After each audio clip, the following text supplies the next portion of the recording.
You guys, the last time I drank Zobo was maybe about 2 years ago. And that's because I got pregnant and, of course, I couldn't take Zobo.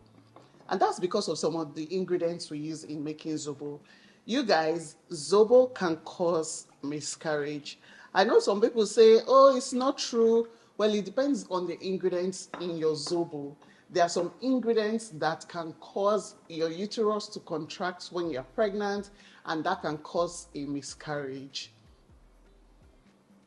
I've seen so many arguments about this online, and I even created a video one time showing women things that can cause miscarriages, foods that you should avoid while you're pregnant.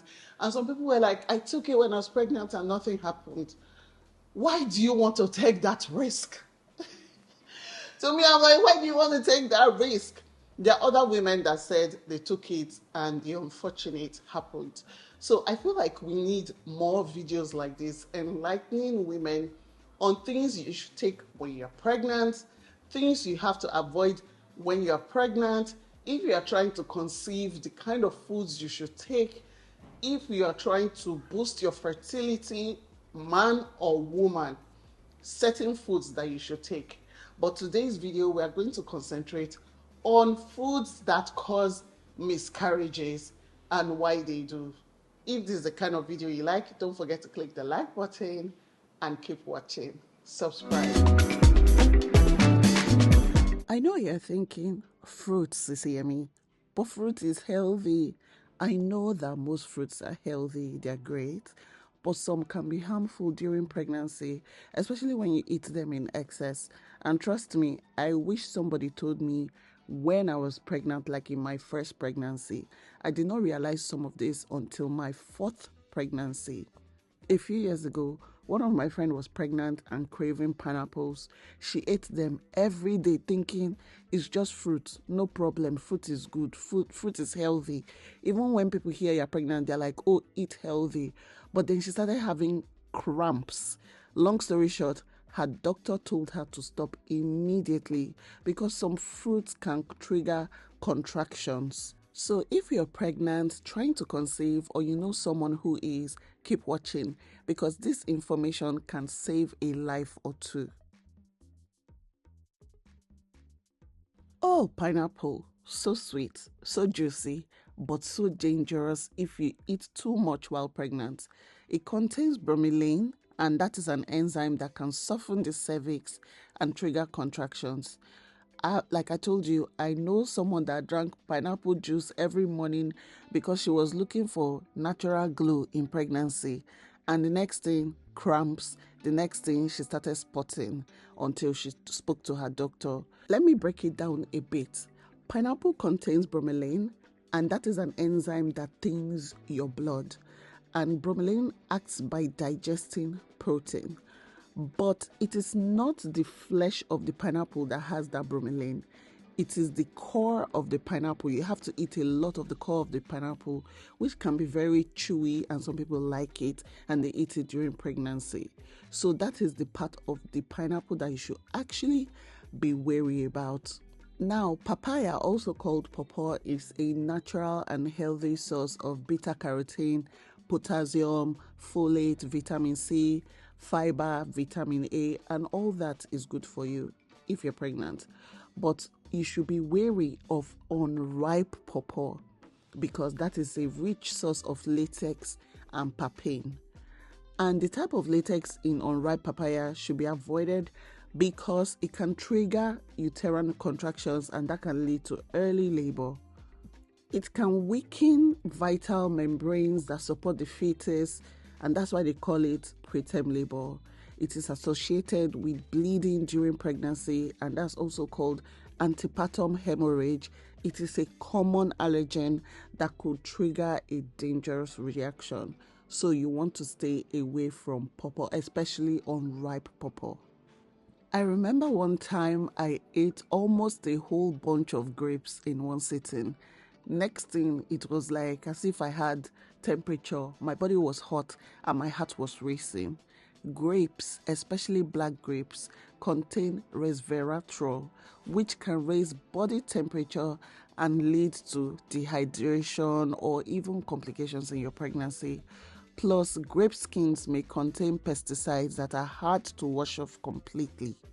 Also, the digestive system of a pregnant woman is quite weak at the time they are pregnant, and black grapes are difficult to digest. When you are pregnant, it's essential to avoid foods and beverages that may put you or your baby at risk. It's also essential to keep yourself well hydrated. Otherwise, you may notice symptoms like headaches, tiredness, anxiety, reduced memory, mood swings, and more. I've had 4 pregnancies and 5 children, and in my last pregnancy with twins was when I really realized the importance of nutrition for pregnancy, for conception, for fertility, for postpartum, for C-sections, because I had 4 C-sections and they were all successful. So I started looking into nutrients. I started looking into foods that we eat while pregnant, foods that we can eat to conceive, what can increase your chances of having twins. I started looking up into all of that, and I put all that information in an ebook that you can download because people were asking me so many questions. When I was pregnant, I was getting dizzy a lot, you guys, but I realized that it was a particular nutrient I was missing. All I had to do was start taking the foods that gave me that nutrient, and dizziness was history. The fruits and foods I was not meant to consume, I avoided, and the ones that I was lacking in, I filled my body up with those things because I don't like taking medicine. I would rather take food. You guys, food is your medicine. All that information you can find in my ebook. Download it. The link is going to be in the description. Or you can search on Google, Eating for More, YEMISI, ODUSANYA. I'm going to put it on the screen so you can easily find it. I know aloe vera is supposed to be a miracle plant. It's great for the skin, it's great for your hair, and even digestion. But for pregnancy, my sisters, avoid it. Aloe vera is known to increase the risk of uterine contractions, which can be dangerous, as you know. If you've already been diagnosed with gestational diabetes, you need to run very, very far from aloe vera, especially aloe vera juice, because the side effects include improper regulation of blood glucose levels.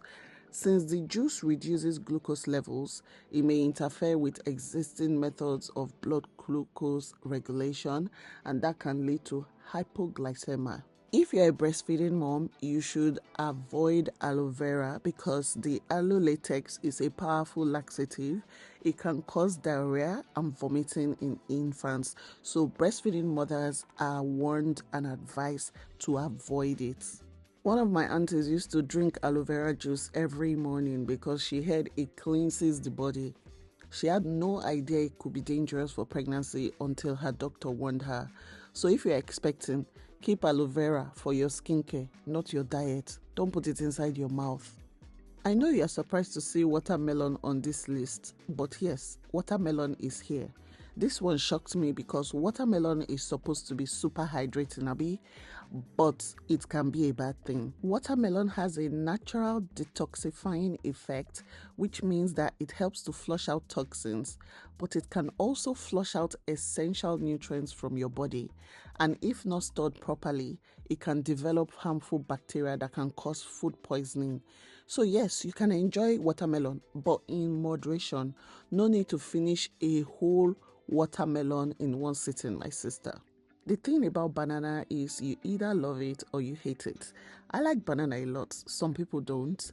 A friend of mine, the one that had gestational diabetes during pregnancy, she told me one day, Sissy, I'm eating so many healthy things, but mostly just fruits. I'm like, which kind of fruits are you eating? She said, mostly bananas, morning, afternoon, night. My goodness, bananas are high in natural sugar, and too much of it can spike blood sugar levels. I told her, you have to have a conversation with your doctor because not every fruit is equal when you are pregnant.